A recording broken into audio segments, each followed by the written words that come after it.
మన్మనా భవ మద్భక్తో మధ్యాజీ మాం నమస్కురు మామే వైశ్యసి యుక్త్వైవ ఆత్మానం మత్పరాయణః. నాయందు చిత్తము గలవాడవు, నా భక్తుడవు, నన్ను ఆరాధించువాడవు అగుము, నన్ను నమస్కరించుము. ఈ విధముగా చిత్తమును ఏకాగ్రము చేసి నేనే పరమలక్ష్యముగా గలవాడవై ఆత్మరూపుడనగు నన్నే పొందగలవు. ఇక్కడ దురాచారుడైనా సరే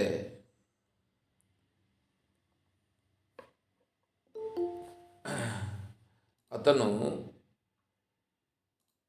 నా వైపు ఎప్పుడైతే తిరిగాడో, అంటే అతని మనస్సులో ఎప్పుడైతే భావములు మారి నా తత్వమును తెలుసుకోవాలని అనుకున్నాడో, వెంటనే అతన్ని నేను సాధువుగా స్వీకరిస్తాను అని అన్నాడు భగవంతుడు. అంటే అతను సాధువే.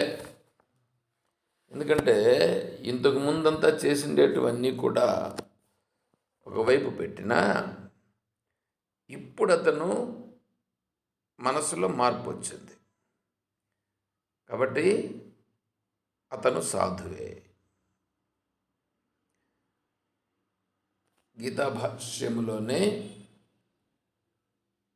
శంకరులు వారు కర్మయోగం అనేటువంటి దాంట్లో ఒక విషయం ఏం చెప్తారంటే, ఒకానొకడు కామ్యకర్మను మొదలుపెట్టాడు.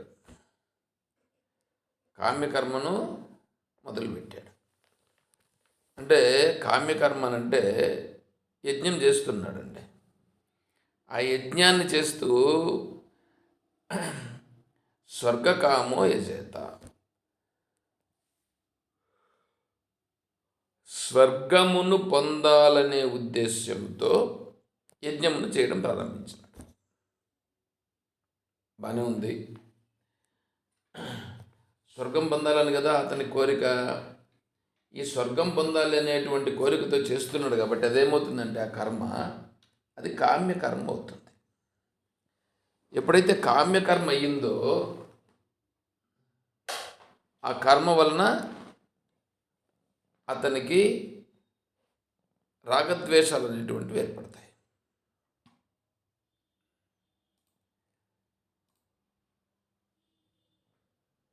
అయితే ఆ చేసేటువంటి కర్మ,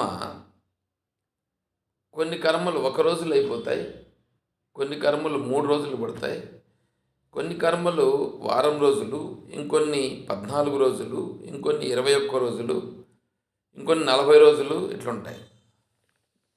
ఇప్పుడు అతను చేస్తూ ఉండేటువంటి యజ్ఞము 40 రోజుల యజ్ఞం చేస్తున్నాడు.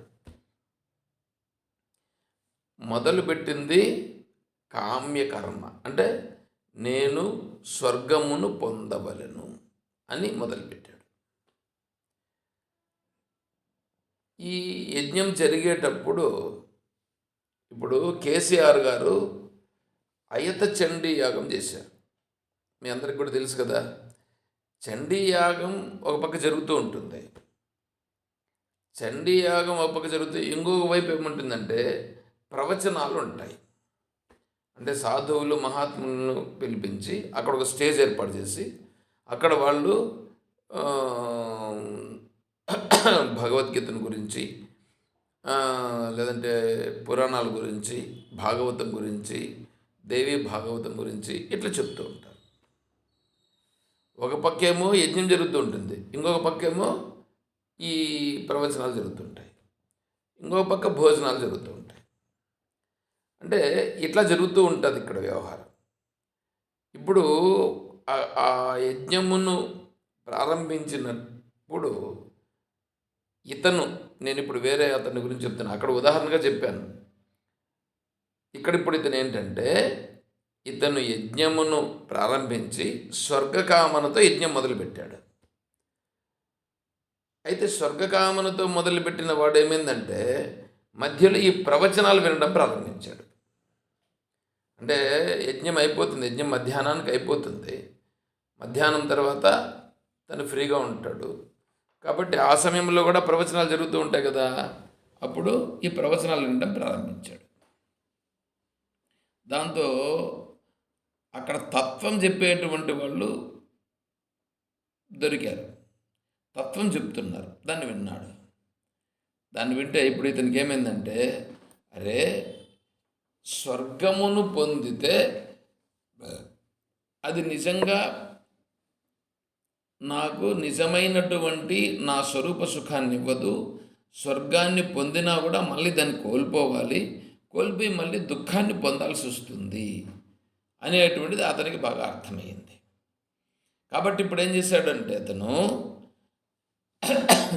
ఇప్పుడు నేను స్వర్గమును కోరుకోవాలన్నా వద్దా? ఇప్పుడు వచ్చింది అక్కడ. అంటే ఇప్పుడు స్వర్గమును కోరుకోవాలన్నా వద్దానంటే, స్వర్గమును నేను కోరుకోవలసిన పని లేదు. అయితే స్వర్గమును కోరుకోవలసిన పని లేదు అని అంటే ఇప్పుడు నేను యజ్ఞం చేయాలన్నా వద్దా?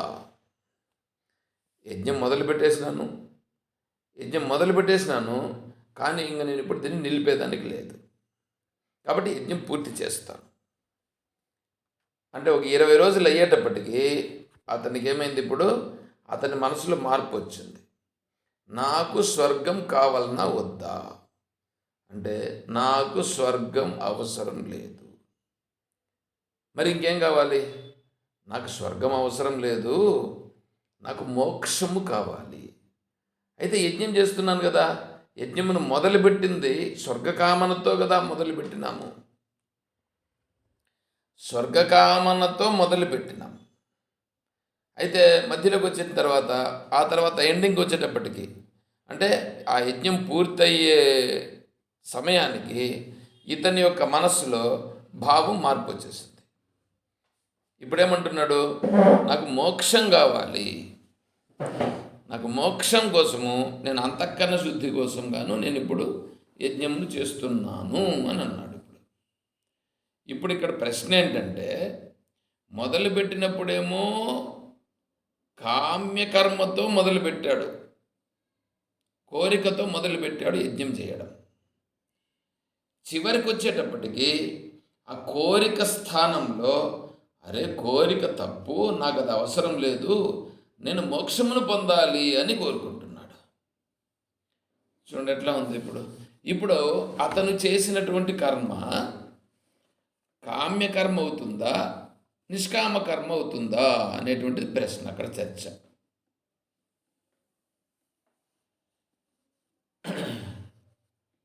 దానికి శంకరాచార్య స్వామి వారు చెప్పినటువంటి సమాధానం ఏమిటంటే, కామ్యకర్మగా కర్మను ప్రారంభించినప్పటికీ చివరికి వచ్చేటప్పటికీ అతని ఉద్దేశంలో ఏది నిలబడినది అంటే మోక్షకామన నిలబడింది.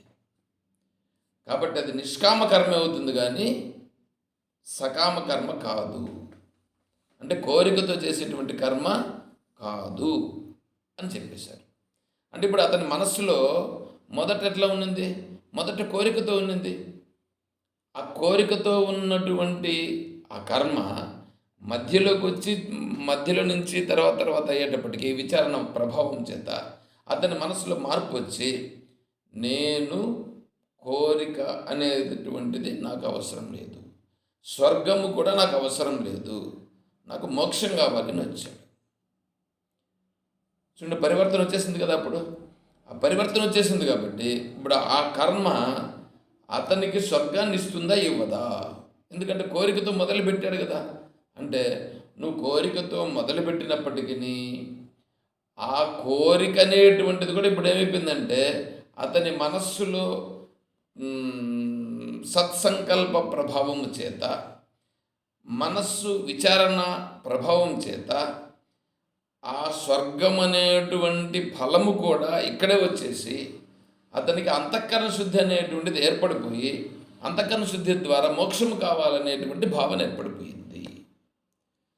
అంటే ఇప్పుడు ఫలం ఎప్పుడు వచ్చింది? ఇది ఎప్పుడో పోయి మళ్ళీ నాకు అవసరం లేదనేసాడుగా, అవసరం లేదనేసాడు. కాబట్టి ఇప్పుడు స్వర్గానికి పోయి స్వర్గాన్ని పొంది అది వచ్చేటువంటి పరిస్థితి లేదు ఇప్పుడు. కాబట్టి నాకు ఇక్కడే కావాలా, కాబట్టి ఇప్పుడు ఇక్కడ వచ్చేసింది. అది అక్కడ పరిస్థితి. కాబట్టి వాడు ఎంత పాపాత్ముడైనా ఉండవచ్చు ఇది వరలో, అయినా సరే ఇప్పుడు భగవద్భావనలకు మారితే, భగవత్ తత్వాన్ని తెలుసుకోవాలని ఎవడైతే తన అంతఃకరణని భగవద్ముఖంగా చేస్తాడో అతను ఇప్పుడు అతని వెనకాల ఉండేటివన్నీ ఉన్నలే, అతని వెనకాల ఉండేవాడితో పని లేదు. అవన్నీ కూడా ఏమవుతాయంటే అవన్నీ వచ్చి బాధిస్తాయి అంతేగాని అతనికి నా స్వరూపమునందు ఏమి వికారము లేదు కాబట్టి నేను స్వరూపుడను అనే మార్గంలో అతను వస్తాడనమాట. తర్వాత వీళ్ళు స్త్రీలు, వైశ్యులు, శూద్రులు, పాపయోనులు ఇటువంటి వాళ్ళందరూ కూడా మోక్షమును పొందుతారు అని మనకు తర్వాత శ్లోకంలో చెప్పారు. అట్లాంటప్పుడు బ్రాహ్మణులుగా ఉండేటువంటి వాళ్ళు, రాజులుగా ఉండేటువంటి వాళ్ళు ఇంక పొందడం చెప్పాలనా? బ్రాహ్మణులు, రాజర్షులైనటువంటి వాళ్ళు కూడా ఖచ్చితంగా పొంది తీరుతారు అని చెప్పి ఇప్పుడు ఏం చేస్తున్నారంటే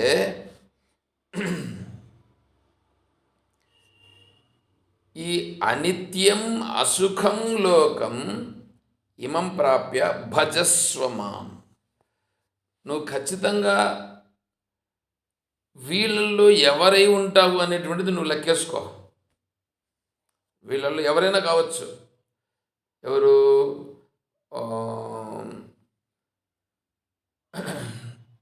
పాపము చేసినటువంటి వాడు కావచ్చు, లేదా స్త్రీలో, వైశ్యులో, శూద్రులో, ఇంకా వేరేటువంటి స్త్ర్యాదహ వాళ్ళు ఎవరో కావచ్చు, బ్రాహ్మణుడు కావచ్చు, రాజర్షి కావచ్చు, రాజు కావచ్చు.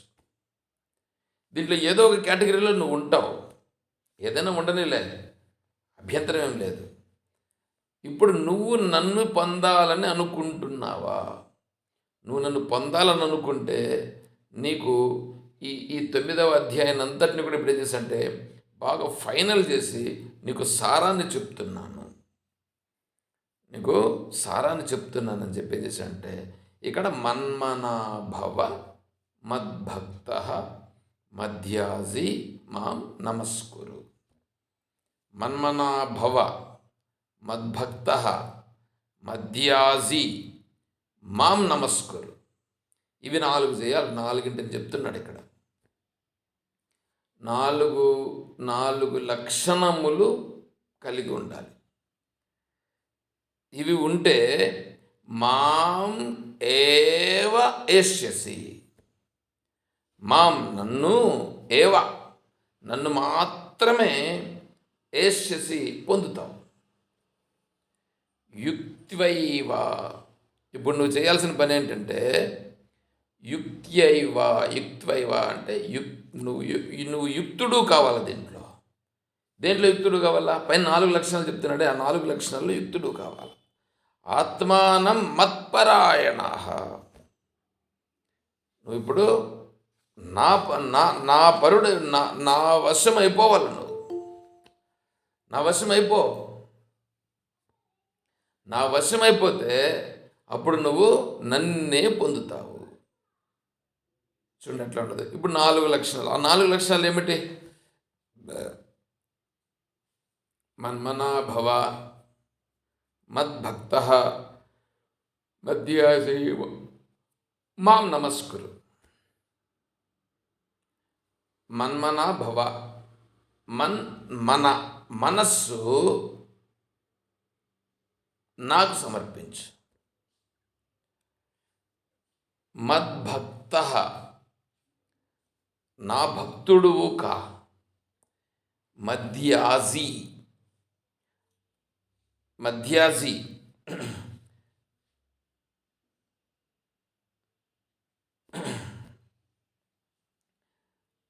ఇక్కడ యజనము అంటే మధ్యాజీ.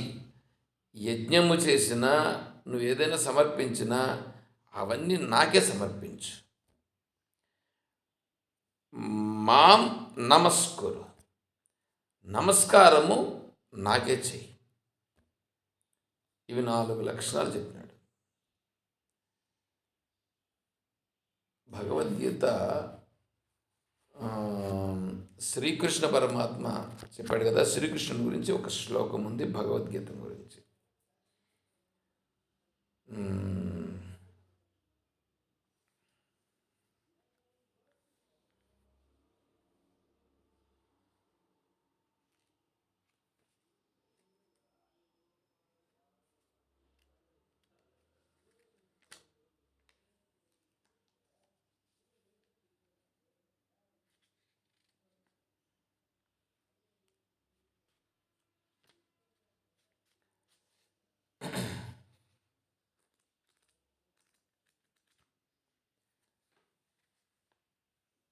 ఏకో దేవో దేవకీ పుత్ర ఏవ,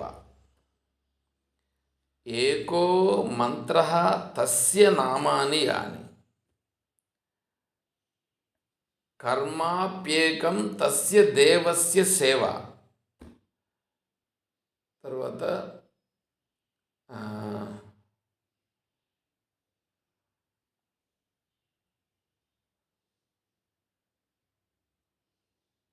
ఏకం ఏకో గీతం, ఏకో దేవో దేవకి పుత్ర ఏవ, ఏకో మంత్ర తస్య నామాని అని, ఏకో దేవస్య తస్య నామాని అని,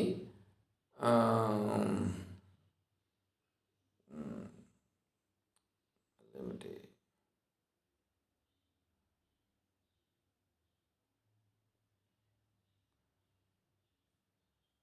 కర్మాప్యేకాని తస్య దేవస్య సేవ. ఇది 4. ఒకడే దేవుడు. ఇక్కడ ఏమంటున్నానంటే, ఇది లీలాశుకులు వారు చెప్పినారని అనుకుంటాను ఆ శ్లోకాన్ని. ఒకడే దేవుడు. ఆ దేవుడు ఎవరంటే అతని ఉద్దేశంలో చెప్తున్నాడు. అతని ఉద్దేశంలో ఏం చెప్తున్నాడంటే, దేవుడు ఒకడే. ఆ దేవుడు దేవకీ పుత్రుడైనటువంటి శ్రీకృష్ణుడు ఒక్కడే దేవుడు ఆయనకి. తర్వాత ఏకో మంత్ర, మంత్రం ఒకటే నాకు, ఇంక వేరే మంత్రాలన్నీ లేవు. ఆ ఒక్క మంత్రం ఏమిటంటే అతని పేరే. అతని పేరు ఎవరి పేరు? దేవకీ పుత్రుడు ఎవరు? శ్రీకృష్ణుడు. కాబట్టి శ్రీకృష్ణుడే దేవుడు.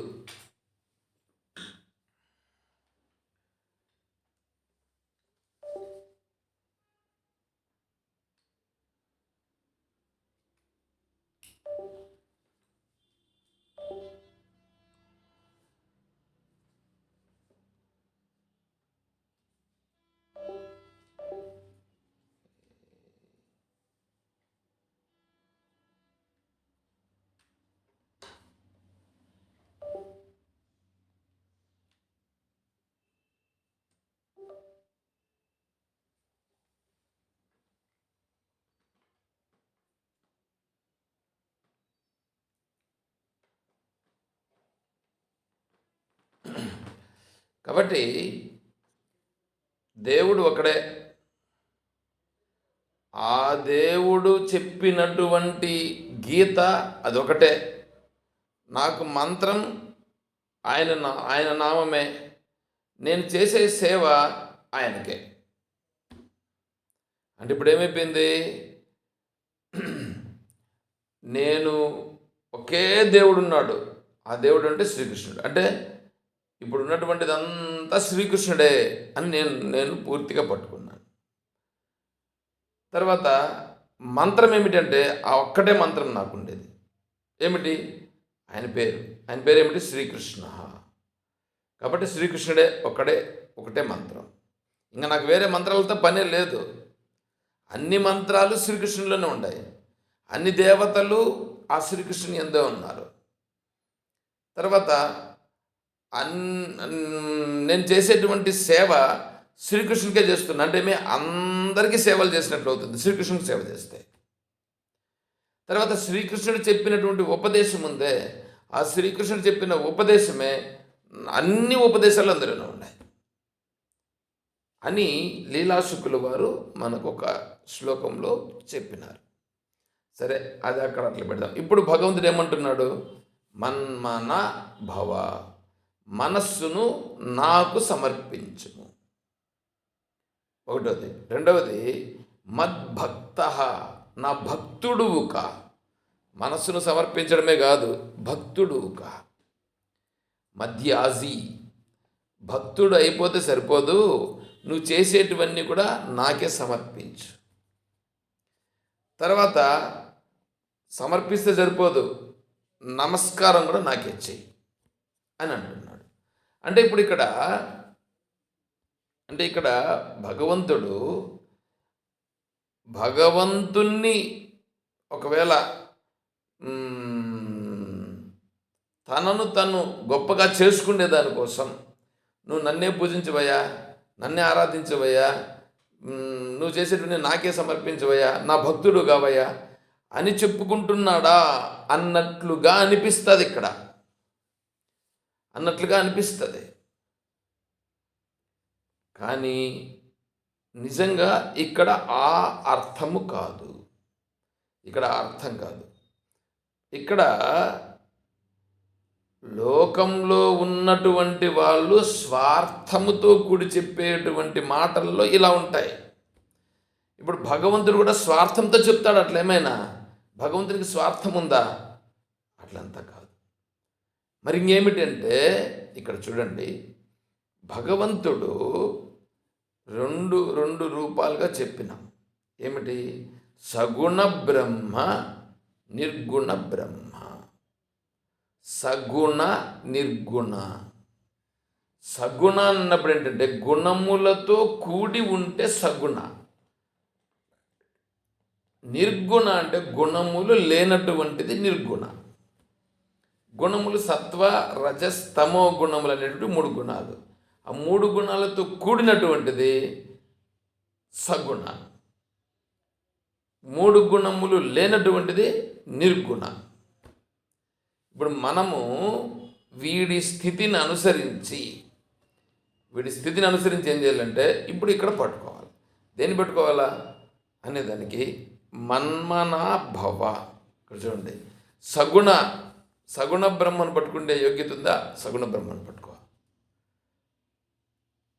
సగుణ బ్రహ్మ స్థితిలో నుండి నువ్వు నిర్గుణ బ్రహ్మలోకి వెళ్ళాలని అనుకుంటున్నావా? అంటే సగుణ బ్రహ్మలో నువ్వు పరిపక్వతను చెందినావా?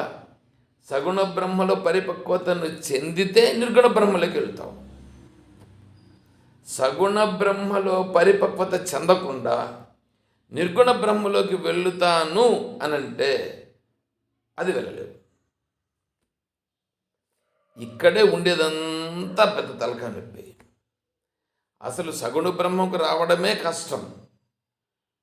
అట్లాంటిది ఇంక వీళ్ళు నిర్గుణ బ్రహ్మను గురించి వీళ్ళు ఏం చేస్తారంటే డైరెక్ట్గా నిర్గుణ బ్రహ్మను గురించి మాట్లాడతారు. డైరెక్ట్గా నిర్గుణ బ్రహ్మను గురించి మాట్లాడేది, మధ్యలో సగుణ బ్రహ్మ అవంతా మాకు అవసరమే లేదు మాట్లాడతారు. ఇక్కడ నిర్గుణ బ్రహ్మన్ అంటే ఏంటంటే, ఈ సకల సృష్టి ఏదుందో ఆ సకల సృష్టికంతా కూడా ఏదైతే ఆధారభూతమై ఉన్నదో ఆ ఆధారభూతమై ఉన్నటువంటిదే సత్యం. ఇదంతా కూడా సత్యం కాదు. ఇదంతా సత్యం కాదు. దాన్ని ఇంకా బాగా మనం చెప్పాలంటే మీరు ఒకటి అర్థం చేసుకోండి. త్రాడు పాము. ఏమండి? త్రాడు పాము. తాడున్నప్పుడు నీకు పాము కనిపించిందా? అంటే నీకు పాము కనిపించిందా, తాడు కనిపించిందా అనేది ప్రశ్న అడిగామనుకోండి. తాడు కనిపించినప్పుడు పాము భావన లేదు. పాము కనిపించింది తనకి. పాము కనిపించిందా కనిపించలేదా? కనిపించింది. పాము కనిపించినప్పుడు తాడు ఏడుండేది తాడే, నాకు పాము కనిపించింది అని అనుకుంటాడా వాడు? అట్లా అనుకోడు. నాకు కనిపిస్తున్నటువంటిది పామే కనిపిస్తున్నది. తాడనే భావన కూడా లేదు, ఆ థాట్ కూడా లేదు. వీనికి ఇప్పుడు పామే కనిపిస్తుంది. కానీ ఎంతసేపు అక్కడి నుంచి కదలలేదని చెప్పి ఇప్పుడు ఇతను ఏం చేశాడంటే లైట్ వేసి చూశాడు. లైట్ వేసి ఇప్పుడు చూశాడు, అప్పుడు తాడు కనిపించింది. తాడు కనిపించిన వెంటనే, తాడు కనిపించిన క్షణములోనే పాము భావన లేదు, పోయింది. ఇప్పుడు ఈ తాడు కనిపించిన క్షణంలో పాము అనేటువంటి భావన ఉంది కదా, అది ఎక్కడ పోయింది? అది ఎక్కడ పోయింది?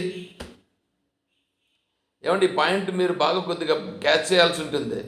ఇది మీరు కొద్దిగా అర్థం చేసుకోలేకపోతే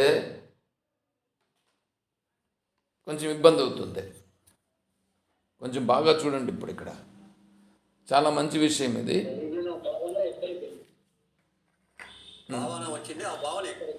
ఎక్కడ పోయింది?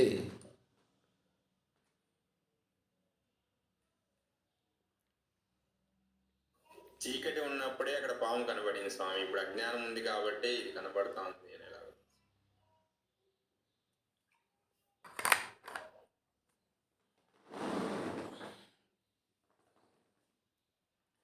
నీకింతవరకు కనిపించిన పాము ఎక్కడికి పోయింది అంటే, అయ్యా అది ఎక్కడి నుంచి వచ్చింది, ఎక్కడి నుంచి వచ్చింది, ఎక్కడికి పోయింది అంటే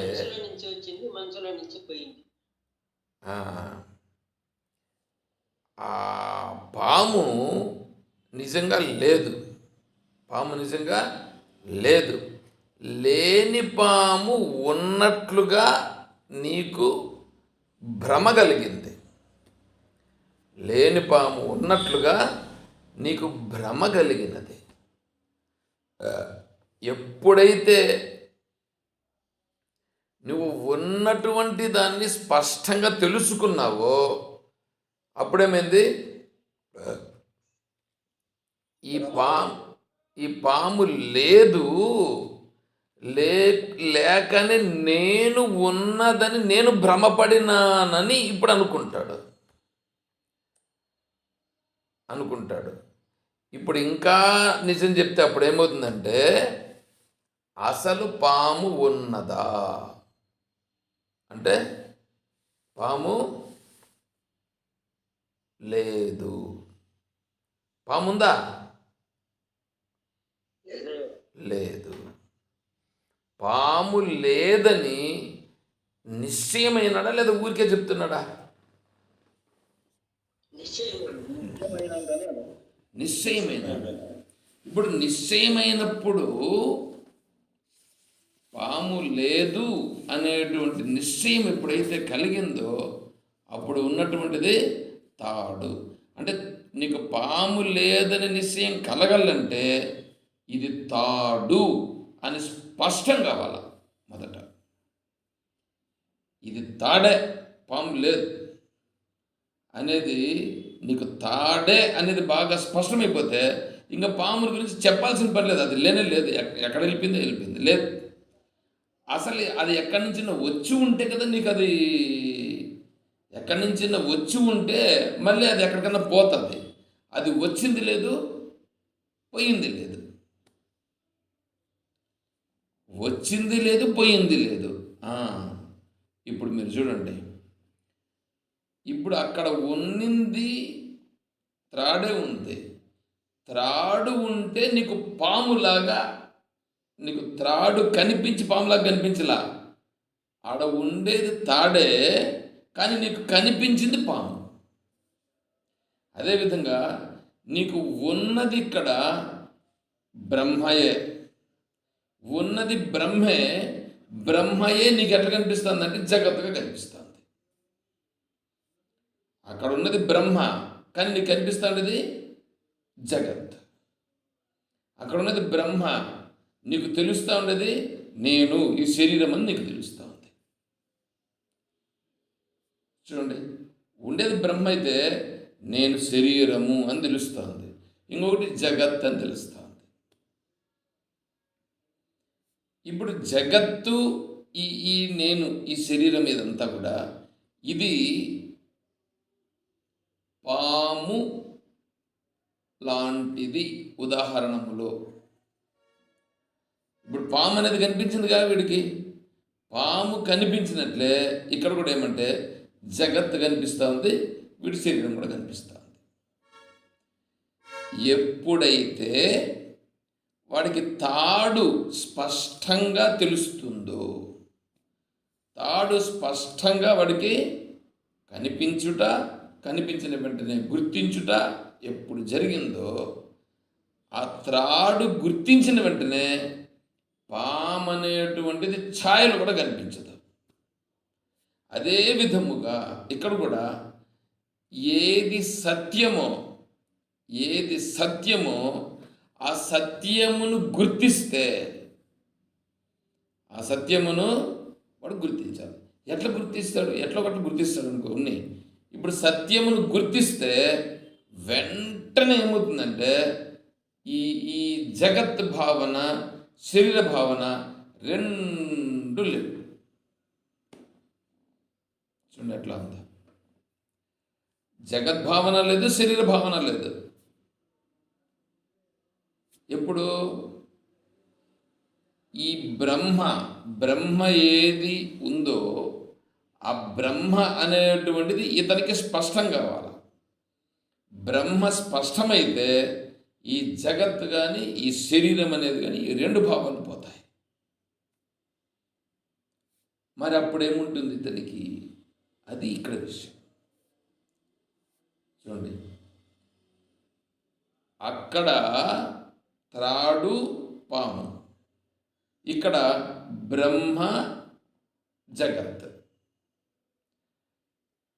ఈ జగత్ అనేటువంటిది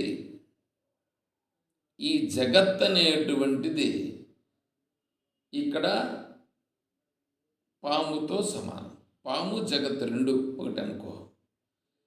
అక్కడ తాడు, ఇక్కడ బ్రహ్మ. బ్రహ్మయే తాడు, తాడే బ్రహ్మ. త్రాడు కనిపించనప్పుడు పాము కనిపించింది. అదేవిధంగానే బ్రహ్మ తత్వము తెలియనప్పుడు ఈ జగత్తు కనిపిస్తుంది. ఎప్పుడైతే తాడు స్పష్టమైందో అప్పుడు పాము కనిపించడం లేదు.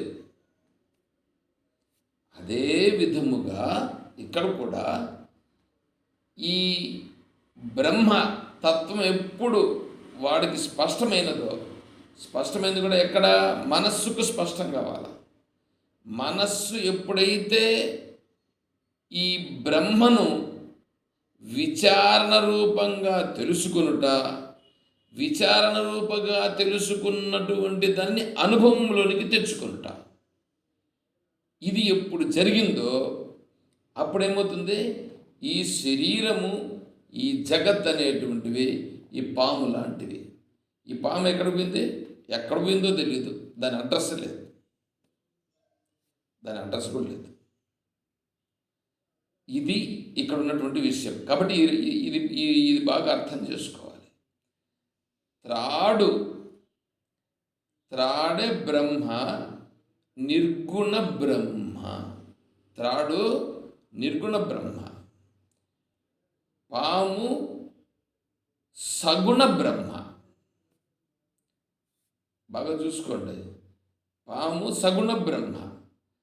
పాముగా కనిపిస్తున్నటువంటిది తాడే పాముగా కనిపిస్తుంది వీడి దృష్టి దోషం చేత.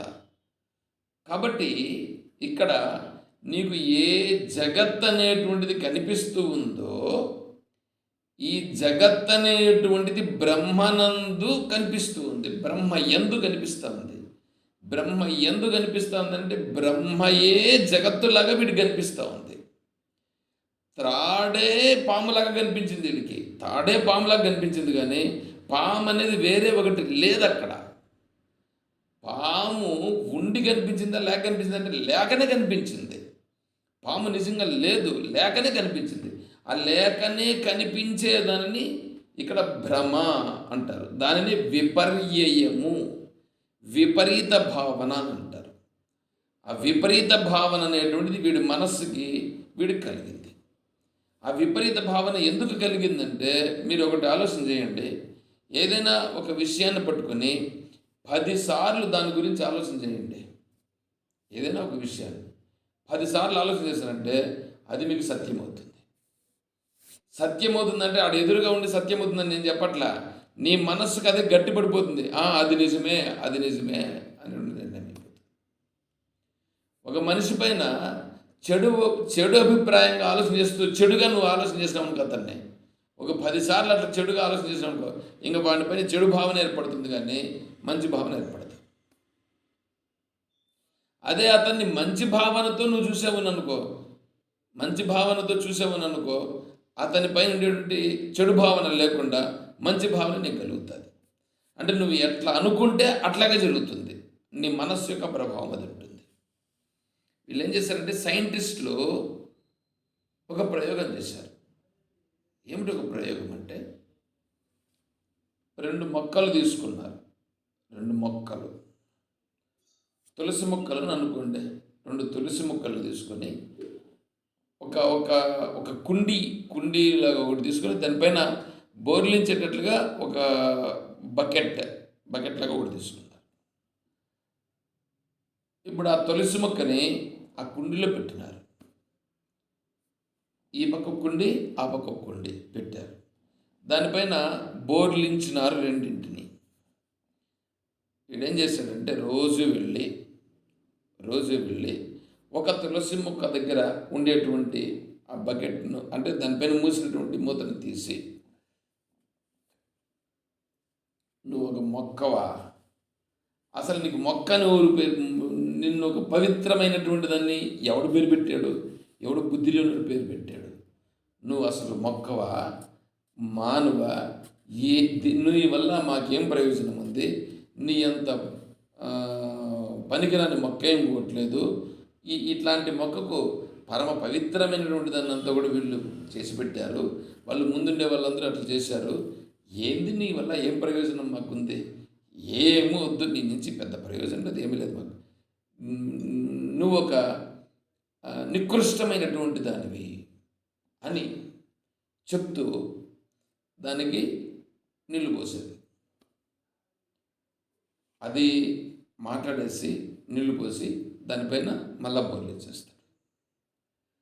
అది ఈరోజు ఆ మొక్కకు పని అయిపోయింది. మళ్ళీ ఈ పక్క మొక్క దగ్గరికి వస్తాడు.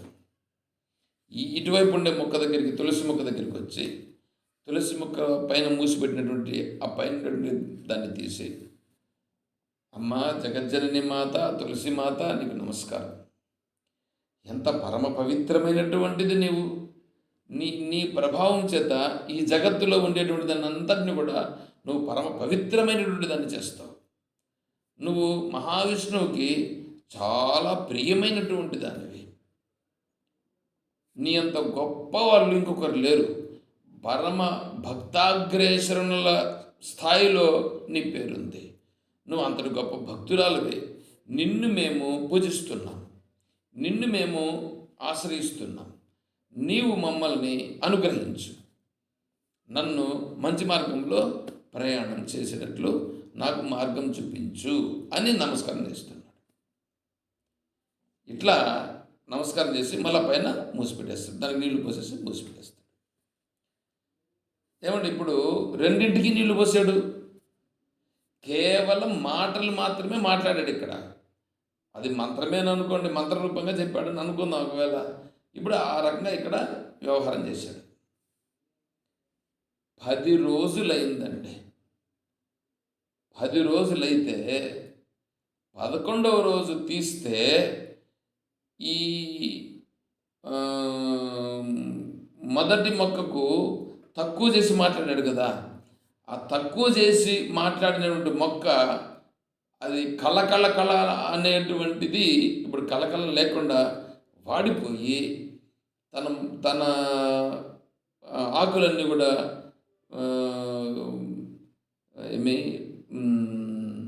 ఆ పచ్చదనం కూడా పెద్దగా మూసుకొని పోయి వికాసవంతం కాకుండా ముకులించుకొని పోయి ఉందన్నమాట.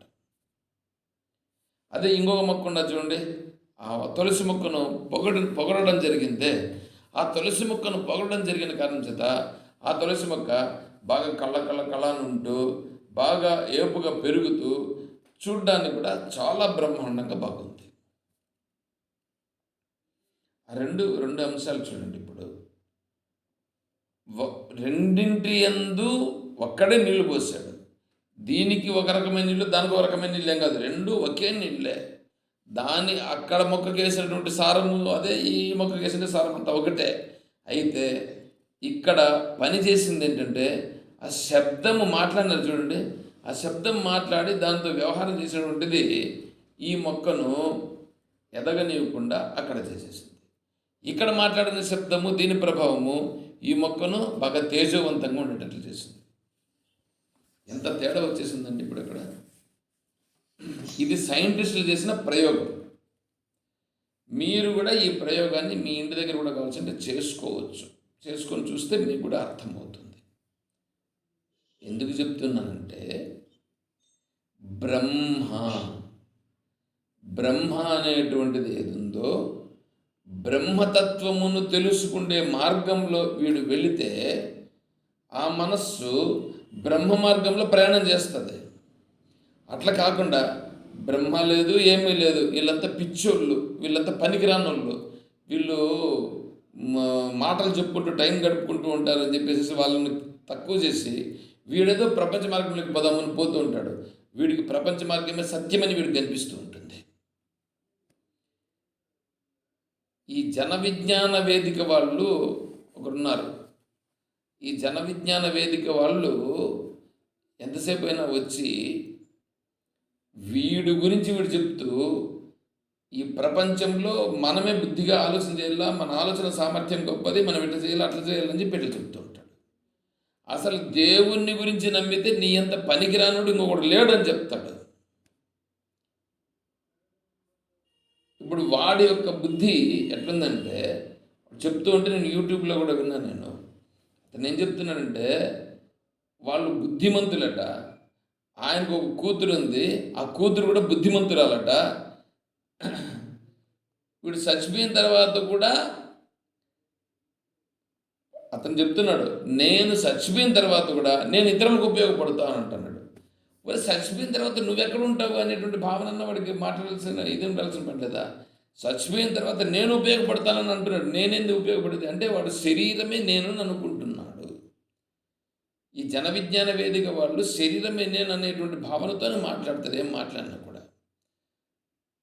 అట్లాంటి వాళ్ళు వాళ్ళ యొక్క సంతానము ఆయన చుట్టూ ఉండేటువంటి వాళ్ళు ఎప్పుడు అలాగే ఉంటారు. అలా ఉన్నారు కాబట్టి వాళ్ళు అలాగే మరుగున పోతూ ఉంటారు.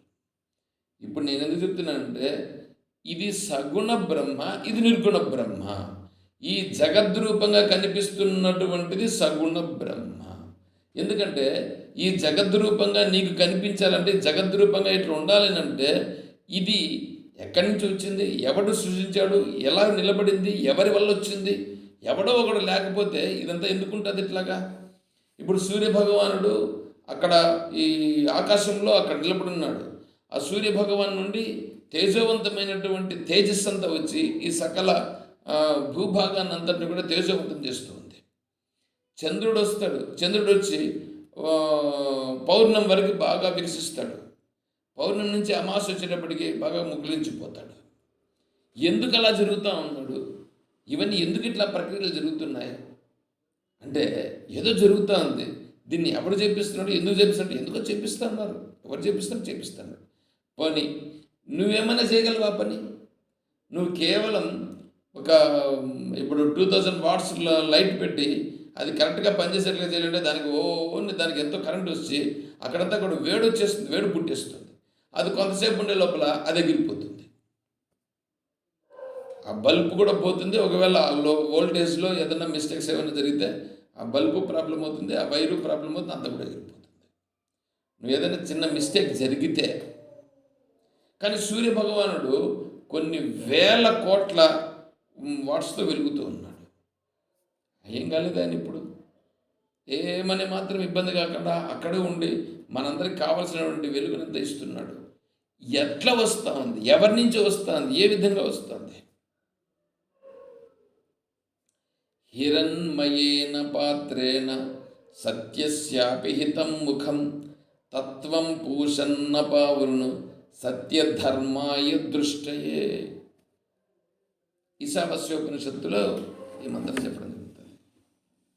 సూర్య భగవానుడు రూపంగా ఈ తేజస్సు అనేటువంటిది ఆవరింపబడిపోయింది. అంటే తేజస్సు అనేటువంటిది ఇక్కడ వస్తూ ఉంది. ఆ తేజస్సు అనే ఆవరణతో ఆత్మస్వరూపం అనేటువంటిది అక్కడ వెనకాలండి. ఆ వెనకాలండేటువంటి ఆత్మస్వరూపాన్ని ఈ తేజస్సు అనే రూపంగా ఆవరించి ఆ తేజస్సే ఇక్కడ అంతా కనిపిస్తూ ఉంది. తేజస్సు కనిపిస్తూ ఉంది. ఆ వెనకాల ఉండేటువంటి ఆత్మస్వరూపం యొక్క ప్రభావం చేత ఈ తేజస్సు కనిపిస్తూ ఉంది. ఈ తేజస్సు ఇంత ఎక్కడి నుంచి వస్తుంది, ఎట్లా వచ్చింది అదంతా చెప్పండి. అంత వచ్చింది అంటే అదంతా వెనకాల ఉన్నటువంటి వాడి ప్రభావం, వెనకాల ఉన్నటువంటి వాడి ప్రభావం. కాబట్టి ఇప్పుడు ఇక్కడ ఏంటంటే నువ్వు ఏదన్నా చూసుకో, ఏదైనా చూసుకో. సూర్యుడు, చంద్రుడు, ఇక్కడ నక్షత్రాలు నిలబడి ఉన్నాయి. ఎందుకు నక్షత్రాలు అక్కడ నిలబడి ఉన్నాయి? ఎందుకు నక్షత్రాలు అక్కడ నిలబడి ఉన్నాయి? నీకు తెలుసు, నాకు తెలుసు. ఎందుకు నిలబడి ఉన్నాయో అవి అక్కడ నిలబడి ఉంటేనే సూర్యుడు అక్కడ నిలబడి ఉన్నాడేమో. సూర్యుడు అక్కడ నిలబడాలంటే సూర్యుడిని ఆకర్షించేటువంటి సామర్థ్యం వాటి వల్ల ఉందేమో. అంటే వాటిని అన్నింటినీ కూడా ఇప్పుడు ఏం చేస్తారంటే ఈ గురుత్వాకర్షణ శక్తి అనేటువంటిది ఒకటి ఉంటుంది. ఆ గురుత్వాకర్షణ శక్తి ఇప్పుడు ఏం చేస్తుందంటే ఇప్పుడు మన భూమి ఉంది, భూమి కూడా నిలబడి ఉంది, ఆకాశంలో నిలబడి ఉంది. ఈ ఆకాశంలో భూమి ఇక్కడ నిలబడి ఉందంటే ఒకవైపు సూర్యుడు లాగుతున్నాడు, ఇంకొక వైపు చంద్రుడు లాగుతున్నాడు, ఇంకొక వైపు ఇంక వేరే గ్రహాలు కూడా ఏవో లాగుతూ ఉంటాయి. అంటే ఒక్కొక్క వైపు నుంచి ఒకటొకటి దాన్ని లాగుతూ ఉన్న కారణం చేత భూమి ఏమైంది అక్కడి నుంచి కింద కూలి పడిపోకుండా ఎక్కడికో వెళ్ళిపోకుండా అక్కడ నిలబడి ఉందని. అలా నిలబడి ఉండేటట్లుగా వీటన్నింటిని నిర్మాణం చేసి ఉన్నాడు భగవంతుడు. ఓకే, బాగానే ఉంది. ఇవన్నీ ఇలా జరిగినాయనంటే అంత సామాన్యమా? మనం ఏమైనా చేయగలమా? ఇదేమైనా అసలు వీడు ఒక ఒక గోడ కట్టాలంటేనే ఆ గోడ కట్టేటప్పుడే ఒక్క ఇంచి మిస్ అయిందనంటే ఆ గోడ కూలిపోతుంది. మళ్ళీ వాడు కట్టేటప్పుడు ఆ గోడని కరెక్ట్గా లెవెల్గా కట్టుకుంటూ పోతాడు. ఎక్కడన్నా ఒక్క ఇంచి మిస్ అయిందంటే తర్వాత పైన ఉండేదంతా కూడా మారిపోయి దాని యొక్క ఇది మారిపోయి అది కూలిపోతుంది. కానీ ఇప్పుడు చూడండి, సూర్యుడు ప్రతిరోజు ఈ టయానికి ఉదయించాలంటే ఆ టయానికి ఉదయిస్తాడు, ఈ టయానికి అస్తమించడం అంటే ఆ టయానికి అస్తమిస్తాడు. ఎవడు చేస్తున్నాడు ఇవంతా అంటే బ్రహ్మ యొక్క ప్రభావమే ఇక్కడ ఈ జగద్రూపంగా ఉంది. ఇంత వైభవముగా ఉన్నది, ఇంత వైభవముగా ఉన్నటువంటిది సగుణ బ్రహ్మగా ఇప్పుడు వేదాంతులమైనటువంటి మేము స్వీకరిస్తున్నాం. సైన్స్ వాళ్ళు విచారణ రూపంగా వాళ్ళు దానిపైన పరిశోధనలు చేసుకుంటారు వాళ్ళు. కానీ మేము వేదాంతులం ఇప్పుడు ఏం స్వీకరిస్తున్నాం? ఇదంతా ఈశ్వరుని యొక్క స్వరూపమే. ఈశ్వరుని యొక్క స్వరూపం అంటే బ్రహ్మయందు ఈ జగద్రూపంగా కనిపిస్తున్నది. త్రాటియందు పాము కనిపించింది అంటే త్రాడే పాముగా కనిపించింది. పాము నిజమైనది కాదు. కానీ ఇక్కడ బ్రహ్మయందు జగత్తు కనిపిస్తూ ఉంది. జగత్తు నిజమైనది కాదు, కానీ దాని సామర్థ్యం అట్లా తెలుస్తుంది. కాబట్టి ఇది సగుణ బ్రహ్మ. ఇది సగుణ బ్రహ్మ. ఈ సగుణ బ్రహ్మ అనేటువంటి దాన్ని ఇప్పుడు ఈశ్వరుని రూపంగానే చూస్తున్నాం. ఈశ్వరుని రూపంగా ఇది అది లేదు, అంతా ఈశ్వరుడే. నిర్గుణ బ్రహ్మ ఎప్పుడైతే నీకు స్పష్టమైందో అప్పుడు సగుణ బ్రహ్మ అనేటువంటిది లేదు. నిర్గుణ బ్రహ్మ ఎప్పుడు నీకు స్పష్టమైపోయిందో సగుణ బ్రహ్మ యొక్క ఛాయలు కూడా లేవు. అయితే ఇక్కడ విషయం ఏంటంటే నీవు నిర్గుణ బ్రహ్మకు పోవాలంటే ముందు నువ్వు సగుణ బ్రహ్మను గురించి నువ్వు తెలుసుకుని తీరాలి. సగుణ బ్రహ్మను తెలుసుకుంటేనే నువ్వు నిర్గుణ బ్రహ్మ దగ్గరికి వెళ్ళగలుగుతావు. సగుణ బ్రహ్మను తెలుసుకోకుండా నువ్వు నిర్గుణ బ్రహ్మలోకి వెళ్ళడానికి సాధ్యమయ్యే పని కాదు. వీళ్ళు ఏమంటారంటే వీళ్ళు నిర్గుణ బ్రహ్మ నేను నిర్గుణ బ్రహ్మ, నేను నిర్గుణము, నేను ఆత్మస్వరూపాన్ని గురించి వీళ్ళు జపం ధ్యానం ఏంటో చేసుకుంటూ ఉంటారు. నేను బ్రహ్మయ్యే కరెక్టేనయ్యా. వాడేటంటే నేను బ్రహ్మ, వాడు మిగతా వాళ్ళందరినీ బ్రహ్మగా చూడడు. ఒకవేళ బ్రహ్మగా చూసినా వాళ్ళు కొద్దిగా తక్కువ వాళ్ళని ఇంకొద్ది గొప్ప వాళ్ళని వాడి రకరకాలుగా చూస్తాడు, భేదాన్ని చూస్తాడు. అణుమాత్రేపి వైధర్మ్యే జాయమానే విపశ్యతః అసంగత సదా నాస్తి కిముత ఆవరణచ్యుతి. గౌడపదాచార్య స్వామి వారు ప్రశ్నిస్తున్నారు. అణుమాత్రేపి వైధర్మ్య, అణుమాత్రమైన నువ్వు భేదాన్ని దర్శించినవా? నీకు ఇంకా భగవంతుని యొక్క తత్వం నీకు ఎట్లా తెలిసినట్లు అవుతుంది? నీకున్న ఒరిజినల్ బ్రహ్మను గురించి నీకు తెలిసినట్లు అవుతుంది? అణుమాత్రము కూడా భేదము లేదు. అణుమాత్రం కూడా భేదం లేదు. అంటే అణుమాత్రం కూడా బ్రహ్మ కంటే వేరేది కించిత్ కూడా లేదు. అంటే ఉన్నది బ్రహ్మమే అనేటువంటి దాన్ని ఇప్పుడు మనం స్పష్టంగా దృఢం కావాల్సి ఉంటుందన్నమాట. అది దృఢం కావడం కోసము నిర్గుణ బ్రహ్మ ఒకటి, సగుణ బ్రహ్మ ఒకటి, రెండే. నువ్వు దేనినన్నా చూడు, అదంతా సగుణ బ్రహ్మయే. నువ్వు రాముని చూడు, కృష్ణుని చూడు, ఇంకొకరిని చూడు, ఇంకెవరినన్నా చూడు, అంతా సగుణ బ్రహ్మ. ఇప్పుడు అది చూడండి, ఇప్పుడు ఇక్కడ మన్మనాభవ. ఇప్పుడు భగవంతుడు చెప్తున్నాడు. భగవంతుడు చెప్పే దాంట్లో మన్మనాభవ అంటే నీ మనస్సును నా వైపు మరలించేసాయి. నీ మనస్సును నా వైపు మరలించు. అంటే నా వైపు మరలించనంటే కొంతసేపు ప్రపంచం వైపు, కొంతసేపు భగవంతుని వైపు అట్లనా మరలించుట? అట్లా మొత్తం ఇంకా భగవంతుడే అనేటువంటిది విచారణ ద్వారా రావాలి. అక్కడ భగవద్భావన అనేటువంటిది ఏర్పడాలి. ఆ దృష్టితో చెప్తున్నాడు. కానీ శ్రీకృష్ణ పరమాత్మ శ్రీకృష్ణుని ఆశ్రయించమని కాదు ఇక్కడ. సరే, దీన్ని ఇంకా ఈ 4 గురించి రేపు కొద్దిగా వివరంగా తెలుసుకునే ప్రయత్నం చేద్దాం. టైం అయింది, ఇక్కడికి నిలుపుదాం. అర్థమైంది కదా? ఏమన్నా డౌట్లు ఏమైనా ఉన్నాయా దీంట్లో? ఏమైనా అర్థమైంది స్వామి. సగుణ బ్రహ్మ సగుణ బ్రహ్మ దగ్గరకు వచ్చే విచారం ద్వారా నిర్గుణ బ్రహ్మకు చేరుకోవాలి. అవును. సగుణ బ్రహ్మ గురించి కొంచెం ఇంకా బాగా చెప్తా. ఓ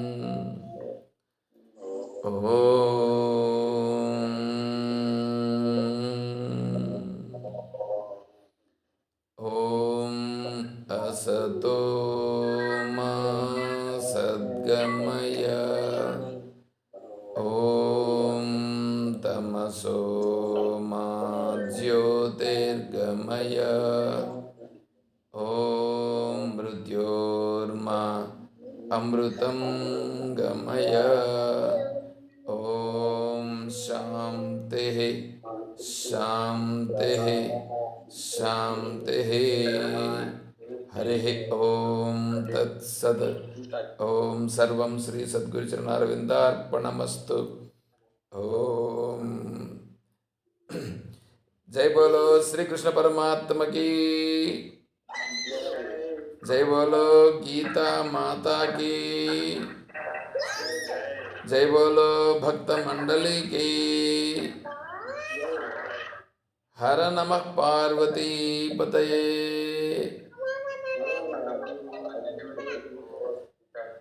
जय सीताराम। हरिः ॐ तत्सत्। ॐ हरि ओम हरि ओम हरि ओम केवलम्मा। Very good very good very good. ओम हरिः ॐ।